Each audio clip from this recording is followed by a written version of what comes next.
another background story. Paul McLeete for your story of the Raleigh Professional. No question about that.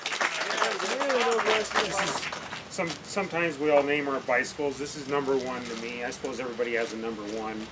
This is a 1969 Raleigh Professional.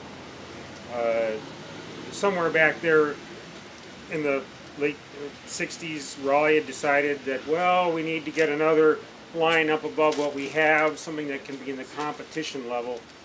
And so in 1968, they had the Carlton factory making them 500 Raleigh Professionals. And in 1968, I had joined the Gopher Wheelman, which is the local bike club. And I didn't have a race bike. I had like a Raleigh Sprite, but a friend of mine lent me a Schwinn Continental to take out and go on the club rides. And I had a lot of fun with those guys. I met some really neat guys.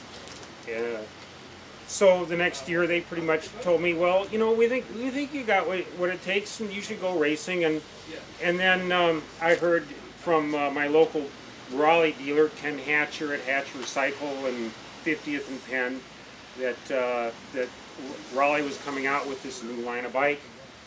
And so I managed to get myself one reserved through his store. I think there were 3 sold in Minnesota. I think there was about 7 of them that came to California, and I don't know how many others came to the States, but anyway, so I was all set up then to go racing in the 1969 season. I was 15 years old then, and so I was in a junior class. So anyways, I'm waiting for my bike. I'm all lined up for it, and it wasn't coming, and it wasn't coming, and you know, I kept on pestering poor Ken Hatcher about when it would come. He had no idea. And then I finally got a hold of, you know, I'm a 15-year-old kid. I got nothing to do but wait, you know. But anyways, so I even started calling the Duluth Port Authority. I found out what boat it was on. It's out there in the harbor. They can't get anything in. It's a cold season. I'm waiting, and then you know, like it was like the March or April issue of Bicycling Magazine had a road test on it with the pictures and everything, and I mean, they got it in coming through Asia, and you know, they came the other way. They got them through the Pacific, and they came to California, and I'm still waiting.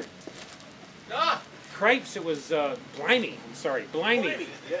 It was like early June before the thing was able to come into port, and I got it. And by that time, I'd been training, and I'd actually had a couple of races with a friend of mine had lent me a Raleigh Grand Prix by that time. Anyways, so I finally got my bike, and I had a very good season on it. I won every race. I won the state championship. It wasn't a big deal because there was only, back then, I mean, people riding bicycles seriously were, you know, told, hey, get on the sidewalk, you know, I mean, and there was like, I was in a field of 5 people or something like that, and my 2 big contenders was a skinny guy on a PX10, and Kevin Qualley, Chris Qualley's brother, who had a broken wrist, so he's riding in a cast, you know, and, but anyways, so for the junior class rides, it was a 50-mile ride, and that's for the whole American Bicycle League. And I got to go to Detroit to the Nationals, and I brought the bike there, and there were guys looking, oh, there's a Raleigh Professional. And you wouldn't think about it today, you know, you look how long the thing is, but the only short wheelbase bikes back then were track bikes, you know. So I'm set up, I could have fenders, is very comfortable, and so I did okay, and it was they alternate in the national races, or they did back then, between a hilly course one year and a flat course the next year. Detroit was a flat course, so I did my 50 miles. You're taking up the whole road. There's maybe 67 contenders between everywhere, and it was a neat race. The main thing I remember was, you know, like I'm on my bike. We're taking up the whole road. I'm on the left side of the road. I'm in a big pack of guys up towards the front. And the guy right on my front wheel, he had a red jersey on. Something happened with him. He went off to the side and crashed. And he's going down the road holding his head, like this, and his red jersey. All I'm seeing is red right in front of me. You know, and I managed to pick up my pedal enough to be able to get right over his head. I mean, we're packed 2 inches from each other's wheels, you know. And the guy behind me said, "Nice save." Well, if I would have gone down behind him, it would have been another. That's what I tried to do yesterday.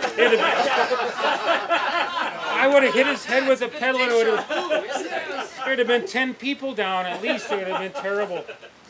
Well, best I can figure, I finished about 11th in that race. I was pretty strong in it, and I was up in the front in the pack at the end, and I saw the finish line, and I went for it, you know, but I sprinted a little too early, and I got passed by a bunch of guys, and you know, but I came in 10th,